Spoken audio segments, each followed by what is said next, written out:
হবে যখন ডিমন লর্ডের সাথে একজন সাধারণ মেয়ের বিয়ে হয়? মেয়েটি কি ডিমন লর্ডকে ভালোবাসতে পারবে? সে কি পারবে নিজের পরিবার ও গ্রামকে আত্মা অপশক্তি সবকিছু থেকে রক্ষা করতে? শেষ পর্যন্ত কি তারা অপশক্তিকে হারাতে পারবে? পূর্ণতা পাবে কি তাদের ভালোবাসা? এই সবই দেখাবো আজকের গল্পে। তো চলুন গল্পটি শুরু করা যাক। গল্পের শুরুতে আমরা দেখতে পাই মু পরিবারের মেয়েকে ডিমন লর্ডের কাছে উৎসর্গ করার জন্য তার পরিবার রিচুয়াল করছিল এবং ব্যাকগ্রাউন্ডে তাদের বলছিল মু পরিবারের একটা অভিশাপের কারণে তাদের পরিবারের মেয়েরা খুব অল্প বয়সে মারা যায়। সেই অভিশাপ থেকে মুক্তির জন্য তাদের গল্পের মেইন ফিমেল লিড জিয়াও মুকে ডিমন লর্ডের সাথে বিয়ের মাধ্যমে উৎসর্গ করা হয়। একটু পর আমরা দেখতে পাই ডিমন লর্ড উপস্থিত হয়। সে জিয়াওকে একটা জেড রিং পরায় এবং তারা ধন্যবাদ জানানোর জন্য বউ করতে থাকে। পরের সিনে আমরা দেখতে পাই জিয়াও তার রুমে বসেছিল। তখন তার রুমে কেউ একজন প্রবেশ করে। জিয়াও যখন তার চেহারা দেখে সে বুঝতে পারে এটা জিয়াং কিউন অর্থাৎ ডিমন লর্ড। জিয়াও কিছু বলার আগেই জিয়াং তাকে কাছে টেনে বলে অনেক দিন দেখিনি তোমায়। জিয়াও বলে আমি তোমার স্ত্রী হতে চাই না, আমি কোনো আধ্যাত্মিক বাচ্চার মা হতে চাই না। আমরা বুঝতে পারি তাদের মিলনের মাধ্যমে এক শক্তিশালী বাচ্চার জন্ম হবে, যার জন্য জিয়াওকে নির্বাচিত করা হয়েছে। কিছুক্ষণ পর আমরা দেখতে পাই জিয়াও রেগেছিল, জিয়াংকে আঘাত করতে চেষ্টা করছিল, কিন্তু আমাদের জিয়াং লর্ডের কাছে সে পেরে ওঠে না। জিয়াং আগামীকাল আবার আসবে বলে চলে যায়। তখনই কেউ জিয়াওকে বাহিরে আসতে বলে ডাকছিল। দেখা যায় জিয়াওয়ের ভাই তাদের বাবাকে আহত অবস্থায় নিয়ে এসেছে। তার ভাই জিয়াওকে বলে গরম পানি দিয়ে তার বাবার ক্ষতগুলো পরিষ্কার করতে। জিয়াও যখন ক্ষত পরিষ্কার করবে বলে ক্ষতটা দেখে, সে দেখতে পায় সেখানে কালো ধোঁয়া আর একটা মুখোশ দেখা যাচ্ছে। তখন হঠাৎ করেই জিয়াওয়ের বাবার চোখ দুটো লাল হয়ে যায় এবং তিনি সবাইকে আঘাত করে। তিনি যখন জিয়াওকে আঘাত করবে বলে হাত দুটো ধরে তখনই পড়ে যান। সেখানে জিয়াং আসে এবং জিয়াওকে বাঁচায় এবং বাবার শরীর থেকে আত্মাটিকে বের করে তাড়িয়ে দেয়। জিয়াও এসব দেখে খুব ভয় পায় এবং জিয়াংকে বলে আমি এখন আত্মা দেখতে পাচ্ছি, আমি একজন সাধারণ মানুষ হয়ে কিভাবে এইসব পরিস্থিতিতে থাকবো। জিয়াং বলে এই আত্মা আমাদের বাচ্চার ক্ষতি করার জন্য এসেছিল, তাই বাচ্চা আর তোমার সুরক্ষার জন্য এই জেড লকেটটি দিলাম। এরপর যখনই তোমার প্রয়োজন হবে এটা ধরে আমাকে ডাকলেই আমি চলে আসব। পরের সিনে আমরা দেখতে পাই জিয়াও স্কুলে ছিল আর ভাবছিল গতকাল যা ঘটে গেল তা আশ্চর্যজনক ব্যাপার। এইসব ভাবতে ভাবতেই সে এক শিক্ষকের রুমে আসে, কিন্তু সেই লোকটি জিয়াওয়ের সাথে জোর জবরদস্তি করার চেষ্টা করে। তখন জিয়াওকে বাঁচাতে হিরোর মতো এন্ট্রি নেয় আমাদের জিয়াং, কিন্তু তাকে শুধু জিয়াওই দেখতে পাচ্ছিল। জিয়াং জিয়াওয়ের হাত দিয়ে লোকটিকে মারছিল। এরপর জিয়াং ম্যাজিক করে লোকটিকে বাহিরে বের করে দেয়। তখনই বাহিরে থেকে একটা শব্দ হয়। জিয়াও বাহিরে গিয়ে দেখে লোকটি আত্মহত্যা করেছে। পেছনে থেকে জিয়াং বলে সে এটারই যোগ্য ছিল। এসব দেখে জিয়াও বেশ ভয় পায় আর বলে তুমি এটা করেছো? জিয়াং বলে হ্যাঁ। জিয়াও বলে তুমি চোখের পলক ফেলো না, এতেই মানুষের মৃত্যু হয়। আমি কিভাবে তোমায় বিশ্বাস করব? তুমি আমায় সত্যি রক্ষা করবে? জিয়াং বলে তুমি চিরকাল আমায় বিশ্বাস করতে পারো। জিয়াও বলে তুমি কি জানো চিরকাল কত দূর? জিয়াং বলে হ্যাঁ, সেটা আমার থেকে ভালো কেউ জানে না। পরের সিনে জিয়াও যখন বাড়িতে আসে তার পিছু পিছু জিয়াংও আসে অদৃশ্য হয়ে। তার ভাই তখন জিয়াওকে জানায় তার সহপাঠীদের মধ্যে কয়েকজনকে মেরে ফেলা হয়েছে, কিন্তু তাদের মৃতদেহ খুঁজে পাওয়া যায়নি। আমার মনে হয় তাদের মৃতদেহ কেউ নিয়ে গেছে। জিয়াওয়ের ভাইয়ের এসব কথা শুনে জিয়াং ম্যাজিক করে তার মুখ বন্ধ করে দেয় যাতে জিয়াও এসব ব্যাপারে না জানে, কিন্তু জিয়াও বলে আমি এর সত্যিটা খুঁজে বের করব। জিয়াও তার স্কুলের অফিস রুমে আসে। যখনই সে চারিদিকটা দেখছিল হঠাৎ করে জিয়াং তার পেছনে এসে বলে ওঠে এসব ব্যাপারে সমাধান করার ক্ষমতা তোমার নেই। জিয়াও ভয় পেয়ে পেছনে ঘুরে আর বলে তুমি কি আমায় ভয় দেখিয়ে মেরে ফেলতে চাও? তুমি কি একটু স্বাভাবিক হতে পারো না? হঠাৎ করে আর আসবে না। জিয়াং বলে কেন, সাধারণ মানুষ কি এটা পছন্দ করে না? জিয়াও বলে সাধারণ মানুষ এমন করে না। জিয়াং বলে এমনটা হবে না, পরের বার যখন হাজির হব। জিয়া বলে মেয়েদেরকে এই রুমে ডাকা হয়েছিল, তারপরে তারা উধাও হয়ে যায়। জিয়াও আশেপাশে দেখতে দেখতে একটা মেয়ের আত্মাকে দেখে ভয়ে জিয়াং এর পেছনে এসে দাঁড়ায়। মেয়েটির আত্মা তখন বলে তোমরা কি আমায় দেখতে পাচ্ছ? জিয়াং তখন আশেপাশে বাকি আত্মাদেরকেও দৃশ্যমান করে সামনে আনে। আত্মাগুলো তখন বলতে শুরু করে আমাদের বাঁচাও। মেয়েদের আত্মাগুলো জিয়াওকে জানায় তাদের মৃতদেহ একজন বৃদ্ধ নিয়ে গেছে। তার মুখে একটা লাল মুখোশ পরা ছিল। এটা শুনে জিয়াং জিয়াওয়ের হাত ধরে উঠায় আর বলে আর চেক করো না, তার আসল উদ্দেশ্য তুমি। জিয়াও বলে এটা কেন? জিয়াং বলে শুধু তুমি এখনো সবকিছু জানো। জিয়াও বলে যেহেতু তুমি আমাকে বলছো না তাই আমি নিজেই এটা খুঁজে বের করব। তখন জিয়াং বলে এটা তোমার বাবার উপরে করা ম্যাজিকের মতো। জিয়াও তখন বলে আমি কিভাবে আমার বাবাকে বাঁচাতে পারি। এখানেই সিন কাট হয়। পরদিন সকালে আমরা জিয়াওকে মু বাড়ির সামনে দেখি আর জিয়াং এর কণ্ঠে বলতে শুনি আমি কখনো মানুষের কাজে জড়িত থাকি কিনা। যদি তুমি খোঁজার জেদ করো তাহলে মৌ বাড়িতে যাও। তখন জিয়াও এর কাজিন দরজা খুলে। জিয়াও তার কাজিনকে দাদার সাথে দেখা করতে দেওয়ার অনুরোধ করে। কাজিন তাকে দাদার সামনে নিয়ে যায়। দাদা জিয়াওকে দেখে বলে, তুমি এসেছো? জিয়াও বলে, তুমি কিভাবে জানো আমি আসবো? দাদা বলে, তোমার বাবা সম্পর্কে আমি সবই শুনেছি। সে নিশ্চয়ই হুয়াং দাও গ্রামে তার আত্মা হারিয়েছে।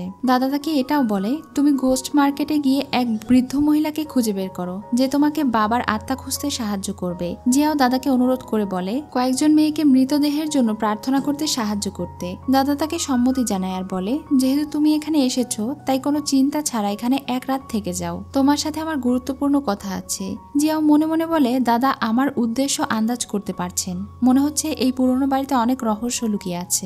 মেল হচ্ছে সবচেয়ে বিশ্বস্ত বুকমেকার। জুভেন্টাস এবং লালিগার এই অ্যাপের official partner. Indian premier league শুরু হয়ে গিয়েছে এবং এটি সবচেয়ে বড় সুযোগ আপনার প্রিয় দলকে সমর্থন করার। এই অ্যাপে আপনি cricket, football, tennis live match দেখে এবং তাদের স্কোর ভবিষ্যৎবাণী করে সহজে অর্থ উপার্জন করতে পারবেন। সেই সাথে BMW গাড়ি, আইফোন, ল্যাপটপ এবং আরও অনেক নগদ পুরস্কার জেতার সুযোগ রয়েছে।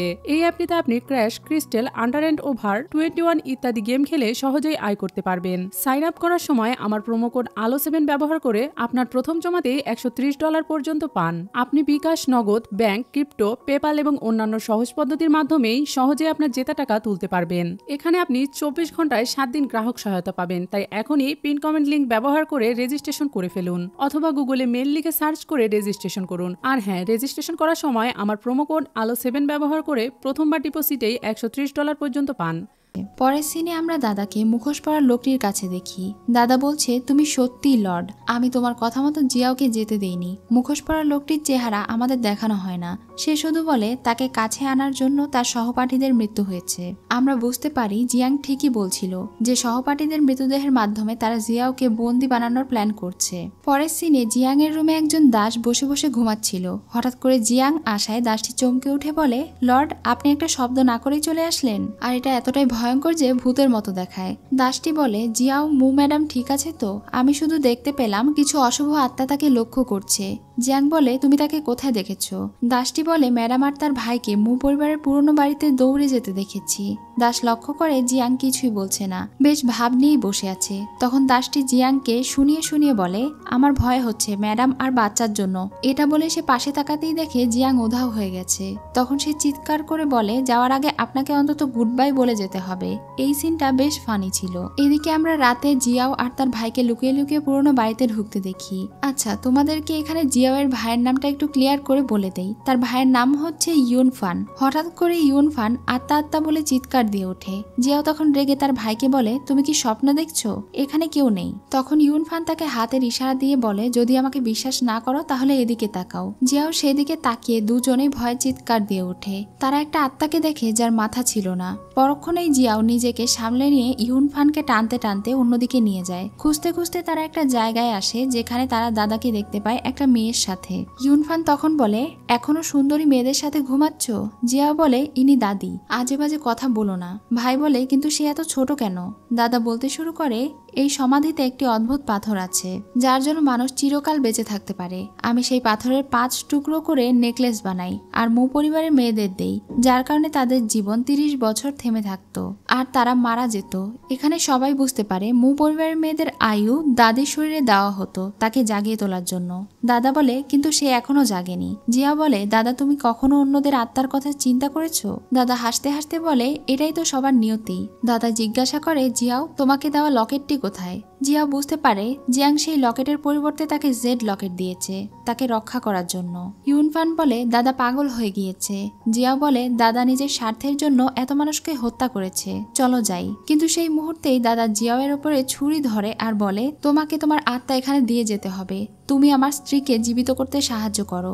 তখনই দাদা উধাও হয়ে যায় আর জিয়াওরা দ্রুত বাহিরে বেরিয়ে আসে। কিন্তু বাহিরে আসার পরেই তাদের উপরে সেই মুখোশ পরা লোকটি আক্রমণ করে যে জিয়াও এর গলা চেপে ধরে। সে বলে, 2 বছর আগে জিয়াং আমাকে আঘাত করে এবং তোমাকে দূরে সরিয়ে নেয়। তোমার আমাকে বিয়ে করা উচিত ছিল।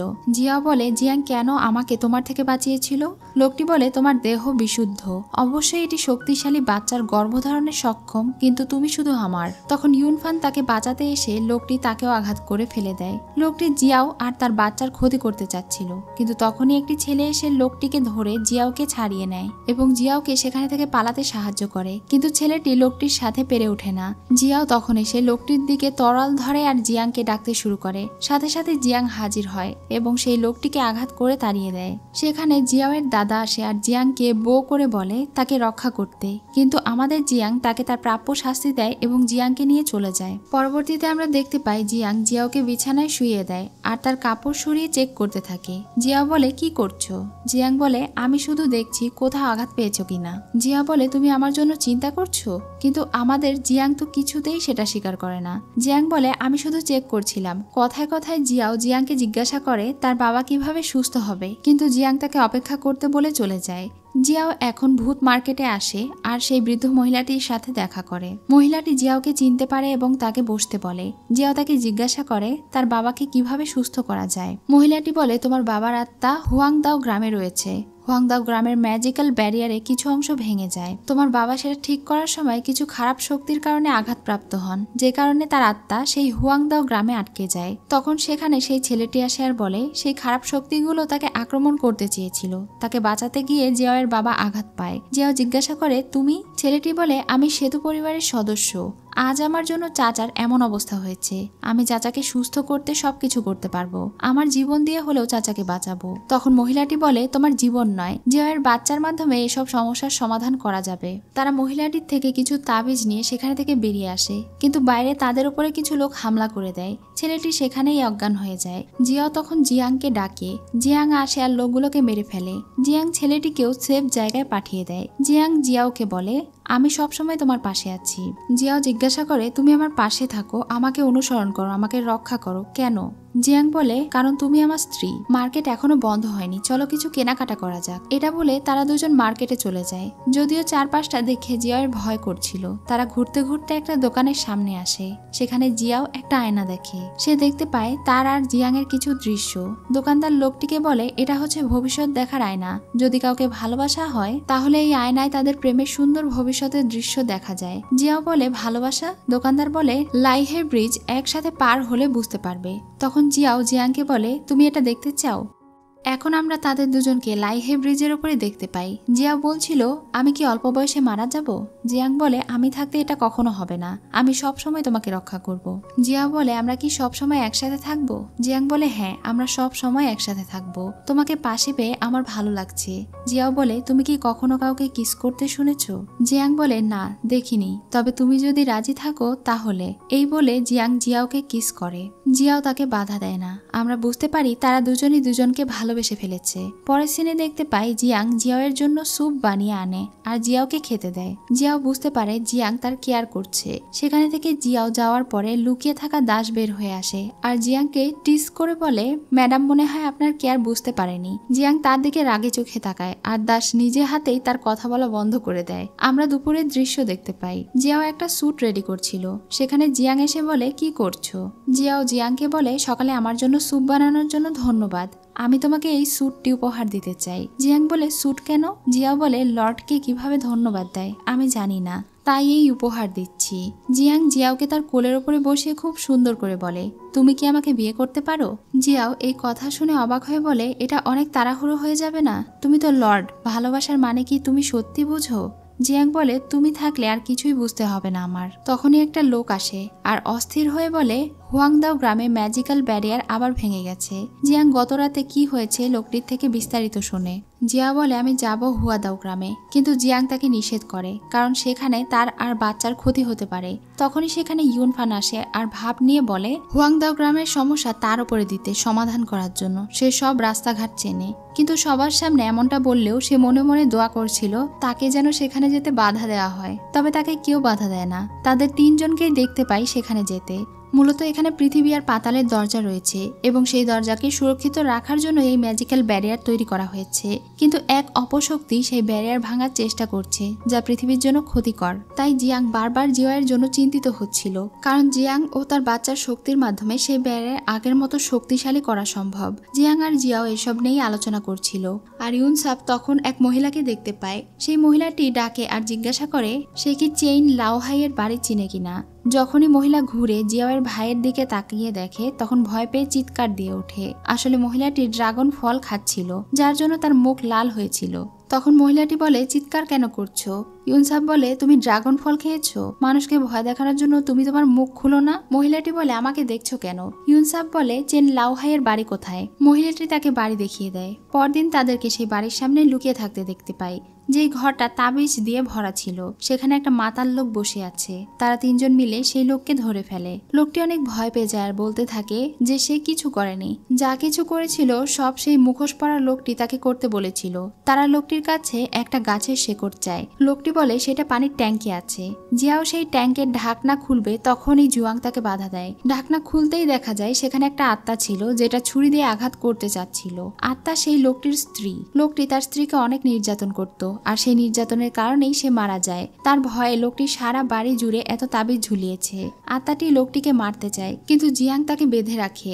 জিয়াও এবার ঢাকনা খুলে শেকড়টি নেয়। এবার জিয়াং সেই লোকটিকে মেরে ফেলে তার করা অত্যাচারের জন্য, এবং সেই আত্মাকে মুক্তি দেয়। পরের সিনে আমরা দেখতে পাই একজন বৃদ্ধ মহিলাকে, যে আমাদের জিয়াওকে অপমান করে কথা বলেছিল। এই মহিলার পরিচয় আমাদের কাছে ক্লিয়ার হয় না। জিয়াও তাকে বলে যে সে ভালো আছে, তার কাছে বাবা আছে, ভাই আছে। পেছনে থেকে জিয়াং এসে বলে, আর আমি আছি। জিয়াংকে দেখে বৃদ্ধ মহিলাটি ঘাবড়ে যায় আর ভালো সাজার চেষ্টা করে। এখানের এই মেয়েটির নাম হলো কিং রুই, যে জিয়াওকে অনেক হিংসে করে। এর কারণ আমরা সামনে গেলেই বুঝতে পারবো। কিং রুই মনে করে লর্ড জিয়াং তার আছে জিয়াওয়ের জায়গায় থাকতো। তো এখন জিয়াং সবাইকে বলে, জিয়াও আমার স্ত্রী, ওর গর্ভে থাকা বাচ্চা আমার। তাকে যে অপমান করবে আমি তার দ্বিগুণ প্রতিশোধ নিব। এটা বলেই তারা চলে যায়। আমরা জিয়াওকে তার গোসলের ঘরে দেখতে পাই। সেখানে কিং রুই আসে এবং বিভিন্ন বাহানায় জিয়াং এর সাথে কথা বলতে থাকে, কিন্তু আমাদের জিয়াং রেগে তাকে এভাবে আসতে নিষেধ করে। জিয়াং বাহিরে আসার সময় জিয়াও এর সাথে ধাক্কা খায়। জিয়াও পড়ে যেতে লাগলে জিয়াং তাকে ধরে ফেলে।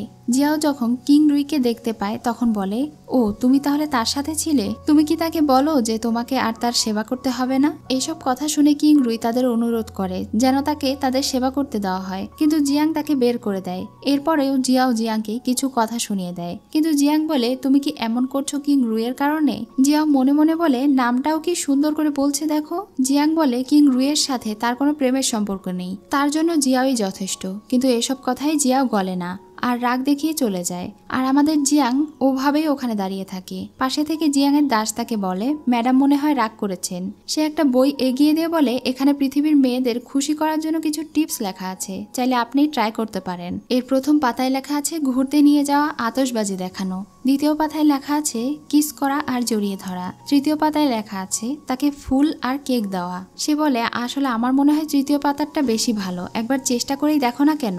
জিয়াং বলে সে এই ব্যাপারে চিন্তা করে দেখবি। জিয়াং চলে যাওয়ার পরে দাস বলে, লোহার গাছে ফুল ফুটতে দেখা সত্যি আকর্ষণীয়, এটাই ভালোবাসা। আমরা জিয়াং এবং জিয়াওকে বসে থাকতে দেখি। জিয়াং বলে, কি ভাবছো? জিয়াও বলে, ভাবছি আমি একটু বেশি হিংসুটে। তুমি হলে লর্ড, তোমার আর কিং রুয়ের মধ্যে কোনো সম্পর্ক থাকতেই পারে না, কিন্তু আমি তোমাদের একসাথে দেখেছি, এটা আমার পছন্দ না। জিয়াং বলে, আমি তাকে পছন্দ করি না। জিয়াও বলে, আমি তোমাকে জিজ্ঞাসা করিনি, আমি সব জানি। এভাবেই তারা দুষ্টু মিষ্টি গল্প করে। পরদিন সকালের দৃশ্য দেখতে পাই। তারা সবাই এক জায়গায় ছিল। এখানে জিয়াওয়ের ভাই কাজ করছিল। এটা দেখে জিয়াও বলে, তুমি বাবার মতো কাজ করো, মনে হচ্ছে পরিবার প্রধান হওয়ার জন্য উপযুক্ত হয়ে উঠেছ। ইউনফান বলে, হ্যাঁ, বাবা যখন কাজ করতো তখন আমি বাবাকে সাহায্য করতাম। সেতু পরিবারের সেই ছেলেটি ইউনফানকে অভিনন্দন জানায়। তখনই সবাই জিয়াং এর কাছে প্রার্থনা করে। জিয়াং তখন সেখানে হাজির হয় এবং তার সাথে জিয়াওকেও সামিল করে। সে সবাইকে বলে তার এবং তার স্ত্রী দুজনেরই উপাসনা করতে। জিয়াও এটাতে অনেক ইমপ্রেস হয়। অন্যদিকে কিং রুই মেয়েটি হিংসা করতে থাকে। এসব কিছু তার একেবারেই সহ্য হচ্ছিল না। এখানে সবাই জিয়াও আর জিয়াং এর কাছে বিভিন্ন কিছুর জন্য আশীর্বাদ চায়, আর তারা দুজনই তাদের কিছু পরামর্শ দিয়ে চলে যায়। পরের সিনে আমরা দেখতে পাই জিয়াং জিয়াওকে আকাশ ভরা তারা দেখাতে নিয়ে আসে। জিয়াও বলে, আমি এমন আকাশ কখনো দেখিনি। জিয়াং বলে আজ আমার জন্মদিন, চলো উইশ করি। জিয়াং এর উইশ করা শেষ হলে জিয়াও জিজ্ঞাসা করে কি উইশ চাইলে। জিয়াং জানায় আশা করি তুমি সব সময় নিরাপদ থাকবে। জিয়াও বলে তুমি পাশে আছো, আমি আর কোনো কিছুতে ভয় পাই না, কিন্তু আমি তোমাকে ক্ষমা করিনি, তুমি আর কিং রুই এখনো একসাথে আছো। তখন জিয়াং জিয়াওয়ের হাত বুকের কাছে নিয়ে বলে এখানে শুধু তুমি আছো। তখন জিয়াও জিয়াং এর হাত তার পেটে ধরে বলে আর এখানে সে আছে। জিয়াং বলে অবশ্যই, আমি ওকেও খুব ভালোবাসি। জিয়াও জিয়াংকে তার জন্মদিনের গিফট হিসেবে জড়িয়ে ধরে আর কিস করে। জিয়াও বলে তুমি প্রথমে হয়তো আমাকে পছন্দ করনি, শুধু বাচ্চার কথা ভেবেছো, কিন্তু আমি অতীত নিয়ে ভাবতে চাই না, আমি ভবিষ্যতে একসাথে থাকতে চাই। জিয়াং বলে আমিও চাই। সকালে ঘুম থেকে ওঠার পরে জিয়াং অনেক লজ্জা পাচ্ছিল আর কাল রাতের কথা ভাবছিল। তখন সেখানে কিং রুই আসে। কিং রুই বলে আপনাকে মনে করিয়ে দিতে এসেছি লর্ডের সাথে একসাথে থাকার কারণ। জিয়াও বলে জিয়াং আমাকে অপছন্দ করে, কিন্তু কিং রুই তারপরেও জিয়াওকে বিরক্ত করছিল। জিয়াও যখন গোসল করছিল সেখানে গিয়ে কিং রুই বিরক্ত করছিল। কিং রুই বলে লর্ড কিভাবে তোমাকে পছন্দ করতে পারে, তোমার তো কোনো শক্তিই নেই। এমন সময় সে জিয়াও এর বুকে লাল রঙের একটি লিলি ফুলের চিহ্ন দেখতে পায়। কিং রুই বলে লর্ড তার ম্যাজিক্যাল পাওয়ার ইউজ করে তোমার আত্মাকে রক্ষা করছে, তোমার কি সত্যি কিছু দক্ষতা আছে? এছাড়া সে জিয়াওকে কিছু কথা বলে যা জিয়াং জিয়াওকে লুকিয়েছিল, কিন্তু সেই কথাটি আমাদের শোনানো হয় না। এসব কথা বলতে বলতে কিং রুই জিয়াওকে অজ্ঞান করে দেয়। ওহ, এখন আমার ভালো লাগছে, এটা বলে কিং রুই সেখানে থেকে চলে যায়। জিয়াও চোখ খুলে দেখে সে বিছানায় শুয়ে আছে। জিয়াং বলে তোমার জ্বর এসেছে, ওঠো এবং ঔষধ খাও, কিন্তু জিয়াও খায় না। জিয়াং জিজ্ঞাসা করে তুমি বাথটাবে কিভাবে ঘুমিয়ে পড়লে? জিয়াও তখন রেগে বলে তুমি আমায় মিথ্যে কথা কতদিন পর্যন্ত বলবে? আমার গর্ভে থাকা একটি আত্মার ভ্রূণ যাকে তুমি হুয়াংদাও গ্রামের ম্যাজিক্যাল ব্যারিয়ার ঠিক করতে ব্যবহার করবে, এই পরিবার কি ভেঙে যেতে চলেছে? তুমি আমাকে ধোঁকা দিয়েছো, আমি তোমাকে ক্ষমা করতে পারবো না। জিয়াং বলে একটু বোঝার চেষ্টা করো। জিয়া বলে কেন মিথ্যে বললে আমাকে? কেন বললে না যে এই বাচ্চা পৃথিবীতে আসার কোনো ভাগ্য নেই? তুমি এত নিষ্ঠুর কেন? জিয়াং কিছু একটা বলবে, কিন্তু তার আগেই জিয়াও তাকে বের হয়ে যেতে বলে।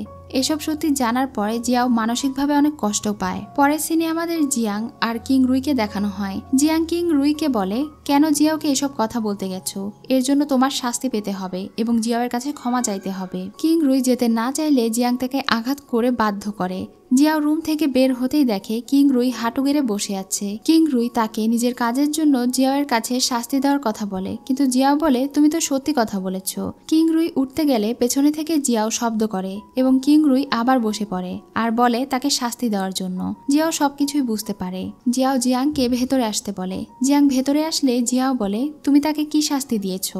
জিয়াং জানায় সে একটু বেশি বেশি কথা বলে। জিয়াও বলে সে যা বলেছে তা আমি আগে হোক বা পরে জানতে পারতাম। জিয়াও বলে তুমি কি চাও আমি মরে যাই? তুমি কি জানো কি হয়েছিল? জিয়াং বলে আমি তোমার কিছু হতে দেব না। এখানে জিয়াও জিয়াং এর প্রতি অভিমান থেকে এসব কথা বলছিল। জিয়াং তাকে বেশি চিন্তা করতে না বলে সেখানে থেকে চলে যায়। জিয়াংকে চলে যেতে দেখে কিং রুই জিয়াওয়ের প্রতি আরো রেগে যাচ্ছিল। তখন সেখানে সেই অপশক্তি এসে কিং রুইকে তার হয়ে কাজ করতে বলে, আর কিং রুই যেহেতু জিয়াওয়ের প্রতি রেগে ছিল তাই সেও রাজি হয়ে যায়।